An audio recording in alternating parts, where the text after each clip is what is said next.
Hello students, welcome to our YouTube class भौतिकी। मेरा नाम है हितेश और आप हो मेरे साथ आज के नए टॉपिक पे डिस्कशन करने के लिए। आज का हमारा टॉपिक होगा इलेक्ट्रॉनिक स्पेक्ट्रोस्कोपी। अब आपके मन में एक ही सवाल आना चाहिए, सर हमने पढ़ा रोटेशनल स्पेक्ट्रोस्कोपी, फिर हमने पढ़ा वाइब्रेशनल स्पेक्ट्रोस्कोपी, अब हम देख रहे हैं इलेक्ट्रॉनिक स्पेक्ट्रोस्कोपी। तो इनमें हम अलग अलग क्यों लेके चल रहे हैं इनको, ठीक है, इनमें डिफरेंस क्या है? तो मेन डिफरेंस आप इस चीज का याद रखना कि हम किस रीजन के अंदर इन चीजों को देख रहे हैं। एक तो वो होता है जैसे कि हमने रोटेशन स्पेक्ट्रोस्कोपी जो देखा था वो किसमें देखा था, माइक्रोवेव रीजन के अंदर। देन उसके बाद हमने देखा वाइब्रेशनल स्पेक्ट्रोस्कोपी, वो हम किसमें देख रहे थे, आईआर रीजन के अंदर। आईआर रीजन के अंदर माइक्रोवेव रीजन आता है, ठीक है। आज हम जो इलेक्ट्रॉनिक स्पेक्ट्रोस्कोपी की बात करेंगे, ये हम इन जनरल केस जो हमें इजिली डिटेक्ट होते हैं हमारे सामने, उसके बारे में करेंगे। दैट मीन यूवी या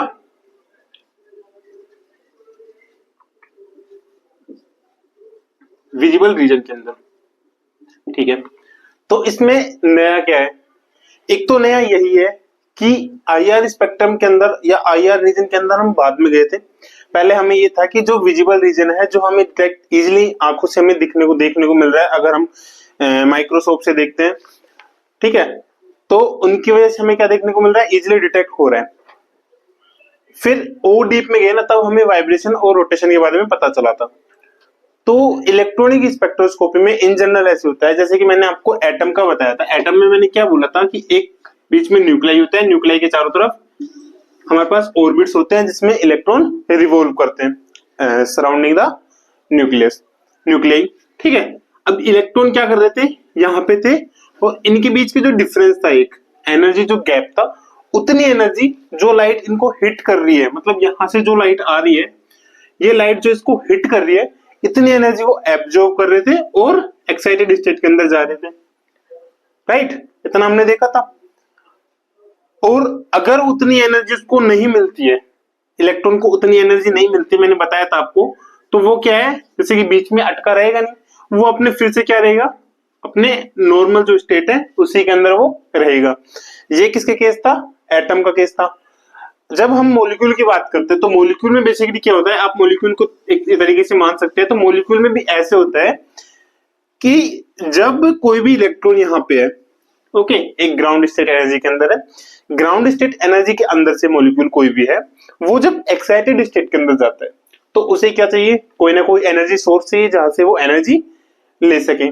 अब हम क्या कर रहे थे, अभी तक हम क्या कर रहे थे, रोटेशन के केस के अंदर हमने क्या किया, इसको एनर्जी दी, बट नॉट इतनी एनर्जी की ये यहां तक आ सके, इससे कम एनर्जी हमने इसको दी। किसमें थी, माइक्रोवेव रीजन के अंदर। इसके बाद हमने क्या किया, ये हमारा किसमें था, रोटेशन के अंदर।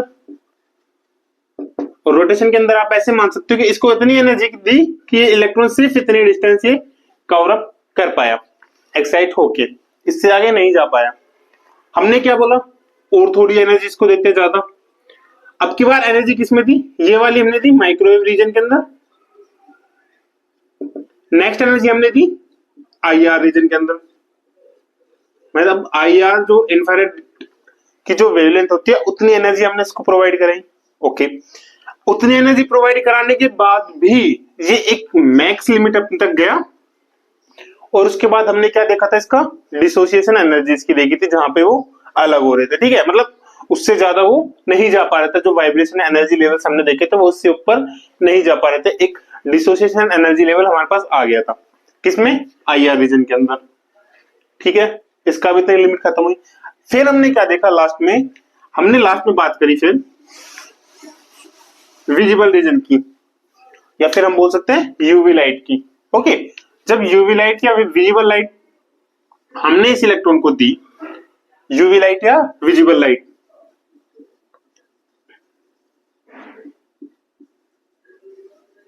तो ये लाइट जब हमने इसको दी, तो ये लाइट इसको देने के बाद हमें क्या मिला कि जो ये इलेक्ट्रॉन है, अब की बार ये इलेक्ट्रॉन बीच में ना रुक के ये किस में चला जाता है, एक्साइटेड स्टेट के अंदर, मतलब यहाँ पे आ जाता है इजिली। किसमें हुआ था ये, इलेक्ट्रॉनिक स्पेक्ट्रा के अंदर या इलेक्ट्रॉनिक स्पेक्ट्रोस्कोपी। ये किसमें था, वाइब्रेशन। तो बेसिकली आपको तीनों का डिफरेंस समझ में आ गया होगा। एक का डिफरेंस क्या था, जो रोटेशन था, रोटेशन किसके अंदर था, यहाँ पे है, ग्राउंड स्टेट के अंदर है। बट वो क्या कर रहा है, मॉलिक्यूल जो है वो अपने अपर एक्साइटेड स्टेट जहां से इलेक्ट्रॉन यहाँ पे आएगा, वो इसमें ना आके बीच में कहीं वाइब्रेट कर रहा है या फिर रोटेट कर रहा है। वो वाइब्रेशन के अंदर वाइब्रेशन तो हो रही है उसकी, बट वो भी इनफ एनर्जी हमारे पास नहीं थी कि वो एक्साइटेड स्टेट के अंदर चले जाए। जो इलेक्ट्रॉनिक हमारे जो ट्रांजिशंस होते हैं और जिनको हम क्या बोल सकते हैं, क्वांटाइज जो एनर्जी लेवल्स हमारे पास होते हैं एटम्स के अंदर, सेम एज हमारे पास मॉलिक्यूल के अंदर होते हैं, उतनी एनर्जी वो उसको नहीं प्रोवाइड करा पा रहे थे कि वो अपने एक्साइटेड स्टेट के अंदर आ सके। बट इलेक्ट्रॉनिक के अंदर हमने क्या किया, इसमें हमने यूवी और विजिबल लाइट दी, जिसकी वजह से वो यहाँ पे आ सका। अब बोलोगे सर ठीक है, इतना तो हमने दे दिया, फिर तो इसका हम ग्राफ बना के चल रहे थे एनर्जी वर्सेस डिस्टेंस का, तो वो ग्राफ कैसे ड्रॉ होगा इस बार, क्योंकि उसमें तो हम क्या देख रहे थे कि वाइब्रेशन लेवल्स देख रहे थे, उन्हीं वाइब्रेशन लेवल्स के अंदर रोटेशन लेवल्स हमें देखने को मिल रहे थे। तो एक बार हम उसको भी समरी के रूप में समझ लेते हैं।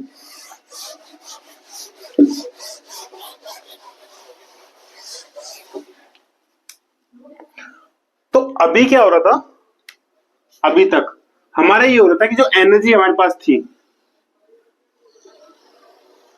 एक तो जो पोटेंशियल हमें मिल रहा था, पोटेंशियल क्या था, हार्मोनिक पोटेंशियल ना होके एनहार्मोनिक मिल रहा था, और जो रिजिड रोटेटर थे वो रिजिड ना होके नॉन रिजिड थे। ये दोनों केस हमने कंसीडर किए और एनर्जी हमने क्या ली थी, कुछ इस तरीके से, ये वाला माना था यहाँ पे, ठीक है, ओके। और इसमें हमने बोल दिया था कि इनके जो क्या है, vibration energy levels, vibration energy levels ये वाले हैं। ये हमारी क्या थी यहाँ पे, जो यहाँ पे आ गई थी, ये हमारा था डिसोसिएशन एनर्जी,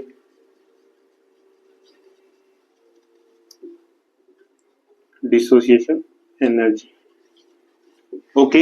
इतना हमने समझ लिया था। ये एनर्जी वर्सेज किसका है, डिस्टेंस का ग्राफ, इंटरन्यूक्लियर जो डिस्टेंस है उसका ग्राफ। अभी तक क्या हो रहा था कि ये हमारे पास क्या दे रखे हैं, वाइब्रेशन लेवल्स, जिनको हम वी से डिनोट कर रहे थे, 0 1 2 3 4, और हमने बोला था जब वाइब्रेशन होगा तो उसी के अंदर हमें क्या मिलेंगे, रोटेशन देखने को मिलेंगे। तो रोटेशन किस तरीके से देखने को मिलता है, जैसे कि एक वाइब्रेशन लेवल हमारे पास ये है यहाँ पे, तो इसके अंदर जो रोटेशन हमें देखने को मिलता है वो कुछ इस तरीके से मिलते हैं कि जो इनका ये गैप है, इनके अंदर ये रोटेशन लेवल्स इनके होते हैं, ऐसे ऐसे इनके बीच में रोटेशन लेवल्स होते हैं, ऐसे इनके बीच में रोटेशन लेवल्स एग्जिस्ट करते हैं, ओके। तो एक वाइब्रेशन जो होता है, एक वाइब्रेशन जो गैप होता है, उसके अंदर हमें मिलते हैं लगभग 10⁻³ रोटेशंस, ठीक है। मतलब एक वाइब्रेशन जो एक गैप है, इसके अंदर लगभग 10⁻³ रोटेशन जो एनर्जी लेवल्स मिलेंगे वो एग्जिस्ट करते हैं। इतना ये हमने देखा था वाइब्रेशन के अंदर। इस इलेक्ट्रॉनिक के अंदर क्या हुआ कि यहां तक आके इलेक्ट्रॉन डिसोसिएट हो रहे हैं, एनर्जी डिसोसिएट हो रही है। जो एनर्जी हमने इलेक्ट्रॉनिक के अंदर दी वो एनर्जी कौन सी थी, यूवी या फिर विजिबल।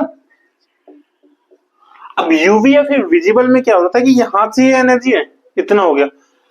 हम क्या कर रहे हैं, एक्साइटेड स्टेट के अंदर जा रहे हैं। आपकी बात, ये सिर्फ पूरा एक, अगर हम इलेक्ट्रॉनिक ट्रांजिशंस देखते हैं तो ये सिर्फ एक क्या है, ग्राउंड स्टेट है ये वाला। अगर एक्साइटेड स्टेट के अंदर देखते हैं तो क्या है, ground energy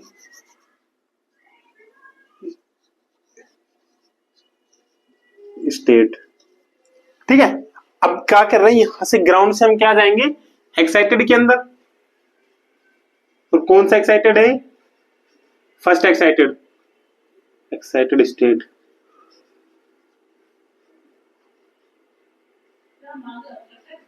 first excited state, इसके अंदर जब जाएंगे तो इसमें भी सेम हमें क्या मिलेंगे, वाइब्रेशंस देखने को मिलते हैं।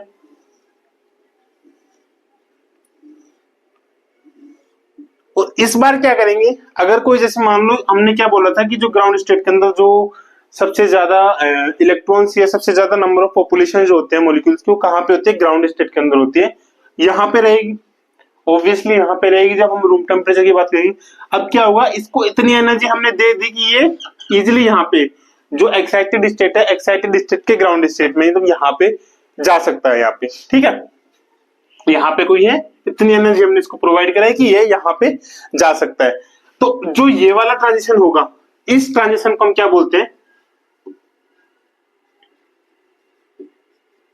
Electronic transition. जहां पे बेसिकली हमने क्या देखा कि एक इलेक्ट्रॉन का ट्रांजिशन ग्राउंड स्टेट से फर्स्ट एक्साइटेड स्टेट के अंदर होता है। यही चीजें हम किसमें पढ़ते हैं, स्पेक्ट्रोस्कोपी के अंदर।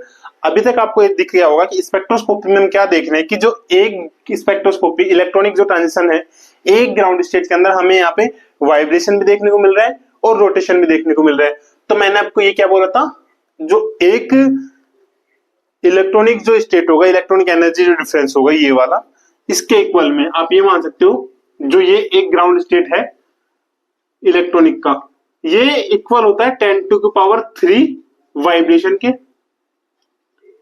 एंड जो वाइब्रेशन है ये भी 10⁻³ पे होता है, तो ये क्या होगा 10⁻6 ई रोटेशन के लिए। मतलब अगर आपने इतनी एनर्जी उसको दे दी है मॉलिक्यूल को कि इसमें इलेक्ट्रॉनिक ट्रांजिशन हो पा रहा है, तो अगर उसमें इलेक्ट्रॉनिक ट्रांजिशन हो रहा है तो दैट मीन क्या हो रहा है, वहां पे वाइब्रेशन ट्रांजिशन तो हो रहा है नॉर्मली, क्योंकि यहां से क्या कर रही है, इस वाइब्रेशन लेवल से हमारे पास क्या जा रहा है, इस वाइब्रेशन लेवल के अंदर मॉलिक्यूल जा रहा है। मतलब अगर इसको आप ग्राउंड स्टेट वाइब्रेशन मानते हो V डबल डैश, तो ये क्या कर रहा है, एक्साइटेड स्टेट के अंदर जा रहा है। ऐसे ही रोटेशन जो है, रोटेशन की जो है, रोटेशन से भी इस वाले रोटेशन के अंदर इलेक्ट्रॉन आ रहा है। मतलब अगर हमें इलेक्ट्रॉनिक ट्रांजिशन देखने को मिल रहा है, तो इलेक्ट्रॉनिक ट्रांजिशन के साथ साथ हमें रोटेशन ट्रांजिशन और वाइब्रेशन ट्रांजिशन दोनों देखने को मिलेंगे। Okay, clear? जो ग्राफ था ये समझ में आ गया? कोई भी डाउट है कमेंट में बताना, ताकि मैं और डीप में जाके फिर आगे से आपको समझा पाऊं। इतना आपको समझ में आ गया इलेक्ट्रॉनिक ट्रांजिशन कैसे होता है, इलेक्ट्रॉनिक स्पेक्ट्रोस्कोपी में हम क्या अप्रोच लेके चलेंगे। यहाँ पे हम सारी अप्रोच लेके चलेंगे। अब आपने देखा होगा कि जब रोटेशन की जब हम बात करते तो नॉर्मली हमें स्पेक्ट्रम देख रहे थे, वाइब्रेशन का जब स्पेक्ट्रम देखे तो उसमें हमने रोटेशन के स्पेक्ट्रम भी ऐड अप किए। ओके, अब यहाँ पे इलेक्ट्रॉनिक स्पेक्ट्रोस्कोपी में क्या करेंगे, इलेक्ट्रॉन के जो स्पेक्ट्रम है वो तो देखने को मिलेंगे, प्लस में हमें वाइब्रेशन के स्पेक्ट्रम जो इलेक्ट्रॉन ट्रांजिशन के आसपास मिलेंगे। फिर इलेक्ट्रॉन ट्रांजिशन के आसपास जो वाइब्रेशन ट्रांजिशन मिल रहे हैं, वाइब्रेशन स्पेक्ट्रल लाइंस मिल रही हैं, उन वाइब्रेशन स्पेक्ट्रल लाइंस मतलब पर्टिकुलर स्पेक्ट्रल लाइंस के दोनों तरफ लेफ्ट एंड राइट हमें क्या मिल रहे थे, रोटेशन स्पेक्ट्रल लाइंस। तो इसका जो स्पेक्ट्रल जो कर्व हो जाता है वो एक कॉम्प्लेक्स फॉर्म में कन्वर्ट हो जाता है। समझ में आ गया? अब इसकी हम लैंग्वेज पे चलते हैं कि आखिर इसमें हो क्या रहा है। ओके, सो ये चीजें आपको आई थिंक आपको अभी तक समझ में आ जानी चाहिए कि ये हमने क्या किया है इसके अंदर, इलेक्ट्रॉनिक स्पेक्ट्रोस्कोपी के अंदर। बात करते हैं अब हमारे थ्योरी पार्ट की।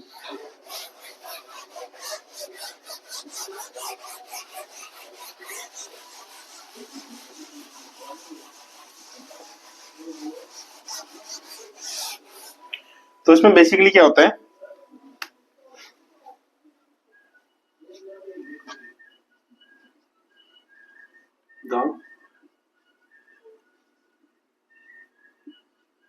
Quantized energy levels of the diatomic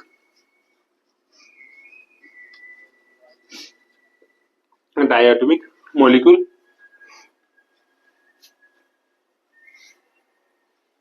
the quantized energy level in the diatomic molecule show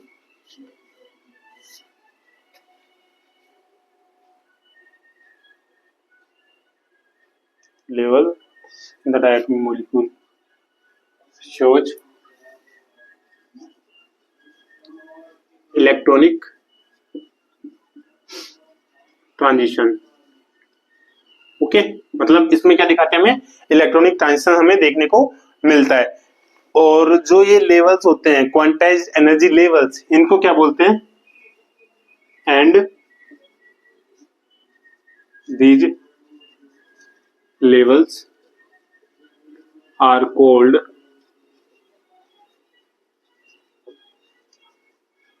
electronic levels. In levels को हम क्या बोलते हैं, इलेक्ट्रॉनिक लेवल्स। ओके, अब इन इलेक्ट्रॉनिक्स लेवल्स के अंदर मैंने बोला था कि वाइब्रेशन लेवल्स भी हो रहे हैं और वाइब्रेशन लेवल के अंदर रोटेशन लेवल भी देखने को मिल रहा है। तो इसे क्या आगे लिखते हैं, cold electronic levels and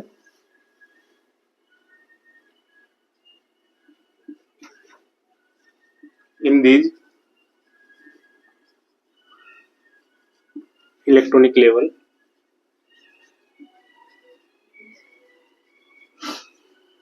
a large number of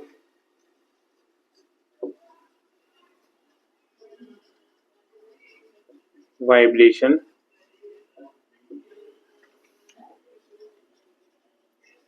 levels exist। ठीक है, large number of energy levels exist, और मैंने बोला था वाइब्रेशन लेवल के अंदर भी होता है, and also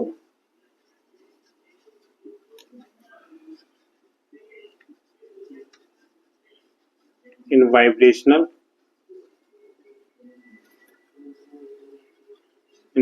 level a large number of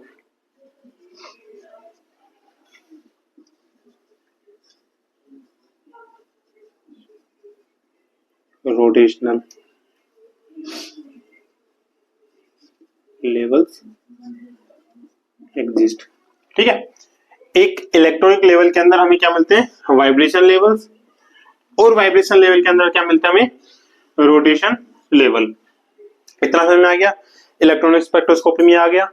second चीज इसमें क्या हो रही थी, जो इलेक्ट्रॉनिक स्पेक्ट्रोस्कोपी हमारे पास हो रही है, ओके, और इलेक्ट्रॉनिक स्पेक्ट्रोस्कोपी में हम आगे इसको शॉर्ट में लिख के चलेंगे ईएस। ठीक है, तो कंफ्यूज ना होना, ईएस का मतलब क्या है, ईएस मतलब इलेक्ट्रॉनिक स्पेक्ट्रोस्कोपी।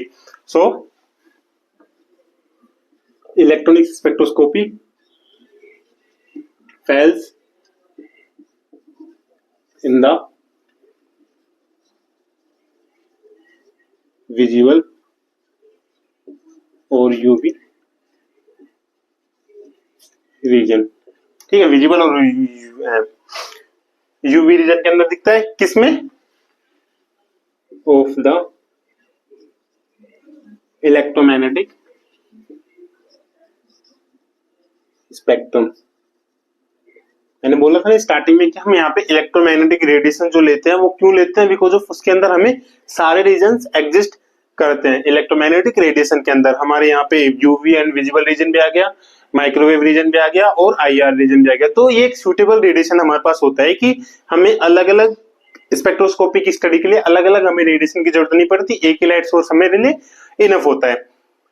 तो ये क्या हो गया, इतना हो गया हमारे पास, किसमें दिखाई, विजिबल और यूवी रीजन के अंदर। ठीक है, और जो इनका ऑर्डर होता है मैंने अभी आपको बताया था, दे अप्रोक्सीमेटली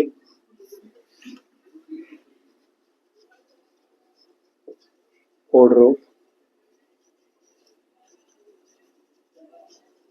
मैग्नीट्यूड।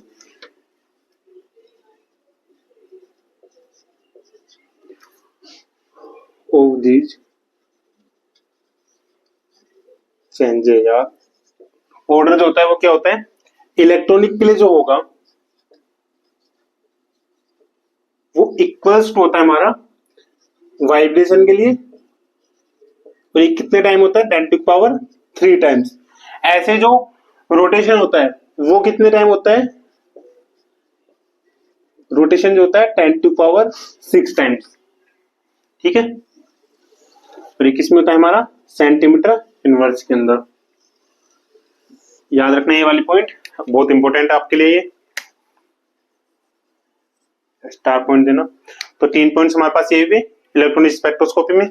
आगे देखते हैं, अब इनमें क्या हो रहा है, बेसिकली जब वहां पे हमारे ट्रांजिशंस हो रहे थे वो एक एनर्जी लेवल्स के अंदर होते, जो इलेक्ट्रॉनिक हम लेवल्स बोल के चल रहे हैं इनको, जो एनर्जी लेवल्स हमारे पास क्वांटाइज एनर्जी लेवल है, इनको इलेक्ट्रॉनिक्स एनर्जी लेवल्स हम बोल के चल रहे हैं। तो ये किस में होता है, सिर्फ एक के अंदर हो रहे थे, मतलब ग्राउंड स्टेट के अंदर होता है। ग्राउंड स्टेट के अंदर में वाइब्रेशन देखने को मिल रहा है, या फर्स्ट एक्साइटेड स्टेट के अंदर है तो उसके अंदर देखने को मिल रहा है। बट इन केस ऑफ अगर यहाँ से ग्राउंड से हम जब इलेक्ट्रॉनिक स्पेक्ट्रोस्कोपी के फर्स्ट में जा रहे हैं तो ऑब्वियस बात है कि वहां पे रोटेशन का भी ट्रांजिशन हो रहा है, और वाइब्रेशन लेवल्स के भी ट्रांजिशंस हो रहे हैं, कहां से आपके बार ग्राउंड से फर्स्ट के अंदर। तो जो ग्राउंड से फर्स्ट के अंदर इनके अंदर जो ट्रांजिशंस हो रहे हैं उन ट्रांजिशंस को भी हम पर्टिकुलर नाम देते हैं, और उनका पर्टिकुलर नाम क्या होता है,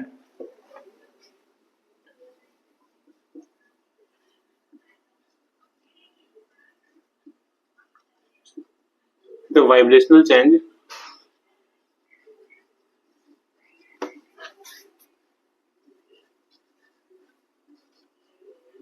will produce a vibrational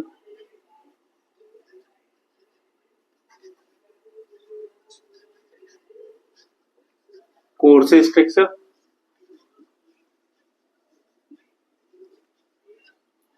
and ये तो क्या हुआ वाइब्रेशनल कोर्स स्ट्रक्चर, और इसको आप ये बोल सकते हो जो ये होता है वाइब्रेशनल कोर्स स्ट्रक्चर जो होता है ये होता है ब्रॉडर फीचर, मतलब मोटा मोटा जो हमें दिखता है, ठीक है। And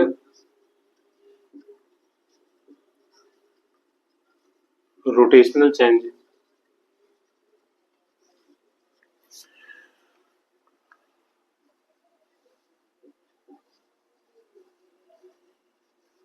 rotation change will produce a rotational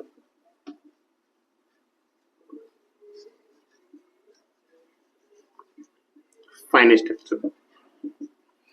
और रोटेशनल फाइन स्ट्रक्चर हमारा किसके अंदर आता है, यहाँ पे वाइब्रेशन कोर्स स्ट्रक्चर, यहाँ पे रोटेशन को फाइन स्ट्रक्चर, और जो ये आता है हमारा नैरो की बात करते हैं, मतलब छोटे लेवल की या फिर क्लोजली स्पेस्ड लाइन की, किसकी बात करेंगे यहाँ पे हम, क्लोजली स्पेस्ड लाइंस की, ओके, या फिर हम बोल सकते हैं नैरो रीजन की, ओके। तो ये चीजें हम क्या बात करेंगे यहाँ पे इलेक्ट्रॉनिक स्पेक्ट्रोस्कोप में। अब यहाँ पे हमारे पास दो टर्म्स आ रही है, एक तो vibrational course structure and second term हमारे पास आई है रोटेशन फाइन स्ट्रक्चर। अब ये क्या होते हैं और ये कैसे दिखते हैं ये हम बात करेंगे हमारी सेपरेट वीडियो के अंदर, क्योंकि इनको हम डीप में स्टडी करेंगे, इनके बारे में भी, इन दोनों टॉपिक के बारे में अलग अलग हम इनके बारे में डीप में जाके आएंगे कि इनमें एक्चुअली में क्या डिफरेंस आ रहा है as compare to rotation spectroscopy और वाइब्रेशन स्पेक्ट्रोस्कोपी। तो ये दोनों चीजें हम वहां पे देखते हैं। अभी के लिए आप ये देखना कि यहाँ पे ये होता है हमारे पास, ठीक है। और इन दोनों को मिला के जब वाइब्रेशन कोर्स स्ट्रक्चर और रोटेशन फाइन स्ट्रक्चर जब हम मिलाते हैं, ठीक है, इतना हो गया।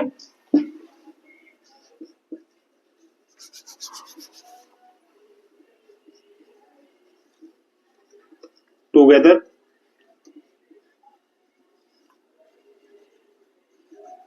this shape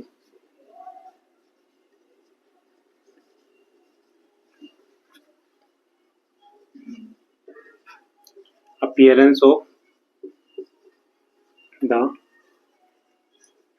electronic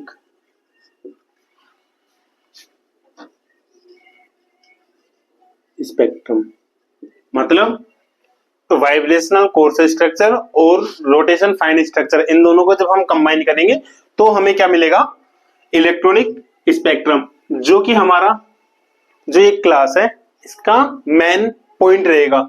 जब हम ये क्लास एंड करेंगे या फिर जब ये टॉपिक हम एंड करेंगे तब तक आपको ये स्पेक्ट्रम विजिबल होने लग जाएगा कि लाइक ये कैसे आ रहा है, ओके। तो इसमें हमारे कुछ पार्ट्स चलेंगे इसके अंदर ही, इलेक्ट्रॉनिक स्पेक्ट्रोस्कोपी में हम पार्ट्स में इसके बारे में डेप्थ में जाके बेसिक टू एडवांस लेके चलेंगे इसको कि लाइक ये कैसे वर्क कर रहा है, ओके, ताकि आपको हर चीजें विजुअल हो सके, विजुअलाइज हो सके, आप इमेजिन कर सको यहाँ पे बोर्ड के सामने हमारे साथ मिलके। तो ये हुआ। अब आपके मन में एक डाउट और आ रहा होगा यहाँ पे कि लाइक चलो ठीक है, जो वाइब्रेशन और रोटेशन थे वो क्या कर रहे थे कि डायपोल के ऊपर भी डिपेंड कर रहे थे।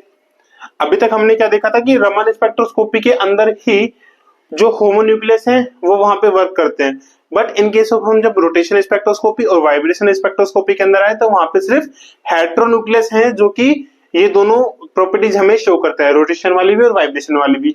बट इलेक्ट्रॉनिक के अंदर क्या कुछ डिफरेंस है या फिर ये भी सिर्फ हेटेरोन्यूक्लियस के अंदर है, तो इसके बारे में देखते हैं। इतना आपका हो गया होगा आई थिंक। अगर आपके कहीं पे भी डाउट होता है तो मेरे को कमेंट में बता दिया करो ये चीजें कमेंट सेक्शन में, ताकि मैं उनका, हमारी जब नया वीडियो आती है, नई क्लास हम लेके आते हैं, तो उसमें उन क्लास डाउट्स को हम पहले क्लियर करके चले। ओके, तो ये सारी चीजें आप बता दिया करो मेरी।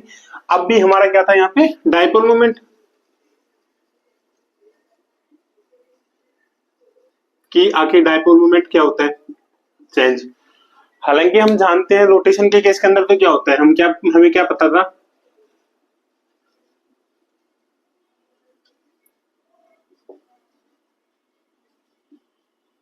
स्पेक्ट्रोस्कोपी, रोटेशन स्पेक्ट्रोस्कोपी में हम क्या देख रहे थे, परमानेंट डायपोल मोमेंट।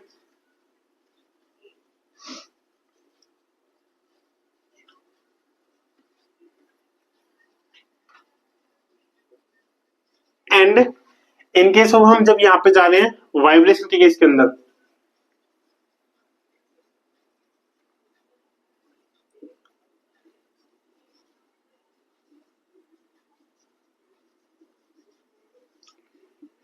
जब हम वाइब्रेशन स्पेक्ट्रोस्कोपी की बात करते हैं तो वाइब्रेशन स्पेक्ट्रोस्कोपी में क्या देखते हैं, एक चेंज हमें चाहिए होता है यहाँ पे, चेंज इन डायपोल मोमेंट के अंदर, ठीक है। तो यहाँ पे हमें क्या चाहिए,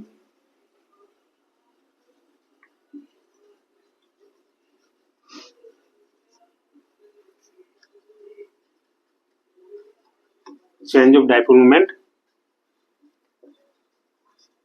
इन वाइब्रेशन। तो वाइब्रेशन के केस के अंदर हमें क्या चाहिए, डायपोल मोमेंट में चेंज चाहिए। बट इलेक्ट्रॉनिक स्पेक्ट्रोस्कोपी में क्या होता है, क्योंकि ये दोनों चीजें हमें वहां पे कंबाइन देखनी है, तो इलेक्ट्रॉनिक में बेसिकली आपको मन में तो आ गया होगा कि हमें वहां पे परमानेंट भी चाहिए और हमें वहां पे चेंजेबल भी चाहिए। तो ये दोनों चीजें कैसे पॉसिबल है, परमानेंट का तो ये पॉसिबल है कि लाइक जिस स्टेट के अंदर है वहां पे भी परमानेंट मिलेगा। चेंजिंग का क्या होगा कि जो इलेक्ट्रॉन होता है, इलेक्ट्रॉन जब ट्रांजिट करता है अपने एक स्टेट से अगले स्टेट के अंदर, ठीक है, ग्राउंड से एक्साइटेड के अंदर या एक्साइटेड से ग्राउंड के अंदर, तो ये खुद का अपना जो इसका डायपोल मोमेंट है इसको चेंज करता है, ये खुद इसका रीजन बनता है। इलेक्ट्रॉन क्या होता है, इसको कोई दूसरे की जरूरत नहीं पड़ती है कि तू मेरे लिए ये काम कर, इलेक्ट्रॉन खुद से बोलता है कि अगर मेरे को डायपोल मोमेंट चेंज करना है, अगर मेरे को वाइब्रेशन चाहिए, तो मैं खुद से अपना डायपोल मोमेंट चेंज कर सकता हूं, ठीक है, ये खुद अपना डायपोल मोमेंट चेंज कर सकता है इलेक्ट्रॉन। तो यहां पे क्या होता है, but in electronic spectra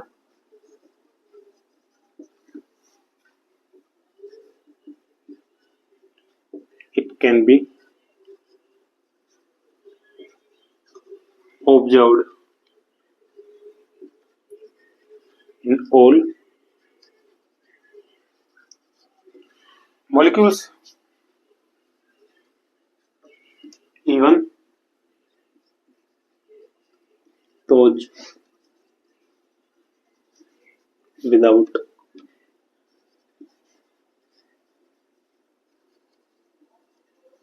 permanent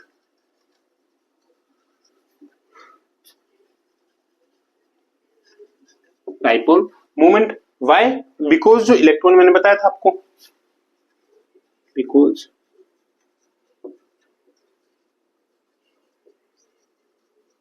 electron causes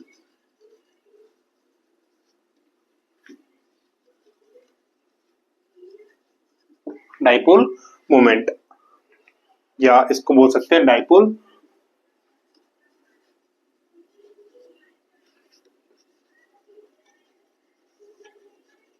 changes. Okay, और इस इलेक्ट्रॉनिक ट्रांजिशन की वजह से, इस इलेक्ट्रॉनिक स्पेक्ट्रा की वजह से हमें रोटेशन और वाइब्रेशन दोनों देखने को मिलेंगे। And due to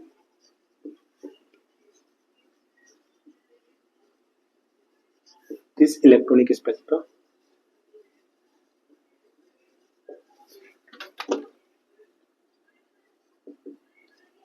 it show vibrational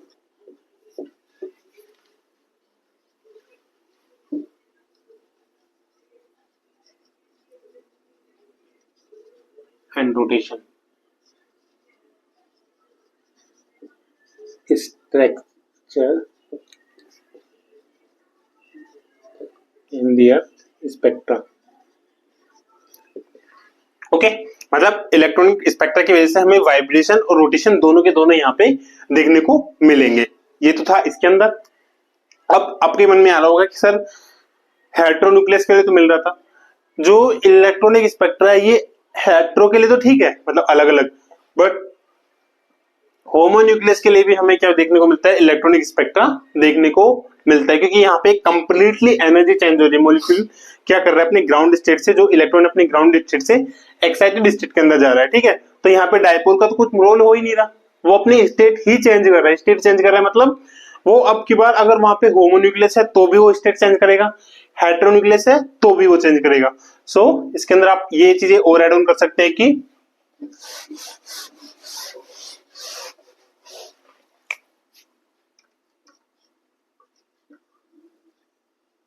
even molecules like oxygen and N2, और ऑक्सीजन N2 क्या थे हमारे पास, होमोन्यूक्लियस, होमोन्यूक्लियस, ठीक है।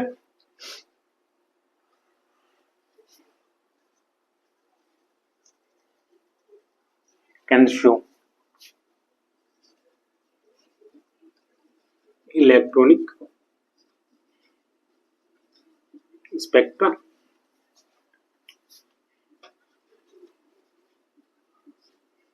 with rotation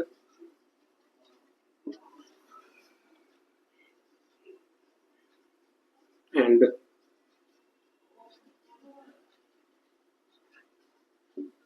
vibration।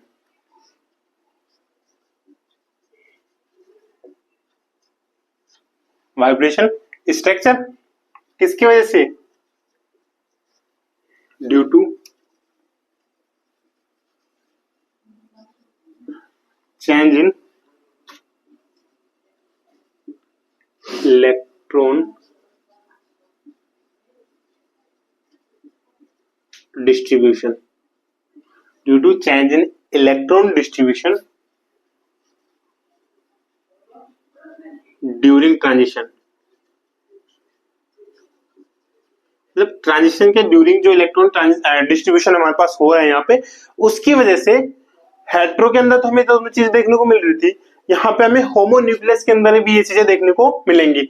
तो अभी तक आपके अगर जो डाउट था एक तरीके से कि लाइक हम सिर्फ हेटेरो के बारे में बात करते आ रहे थे, रोटेशन स्पेक्ट्रम के बारे में स्पेक्ट्रोस्कोपी में देखा, फिर हमने वाइब्रेशन स्पेक्ट्रोस्कोपी में देखा।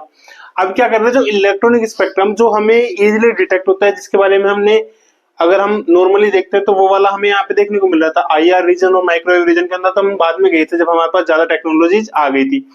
यहां तक हमने क्या देखा, ये ट्रांजिशन तो हम एटॉमिक के अंदर भी देख रहे थे कि एटॉमिक ने जो बोर ने दिया था तो क्या बोला था कि n = 0 से 1 सॉरी n = 1 से 2 के अंदर जा रहे हैं, मतलब ग्राउंड स्टेट से एक्साइटेड स्टेट के अंदर इलेक्ट्रॉन जा रहे हैं। वहां पे उसने क्या बोला था, एटम के केस के अंदर क्या बोला था कि वो जो दो एनर्जी लेवल्स होंगे उनके बीच में वो इलेक्ट्रॉन कहीं पे भी रुक नहीं सकता, ठीक है। वो या तो ग्राउंड में रहेगा या फिर एक्साइटेड स्टेट के अंदर रहेगा।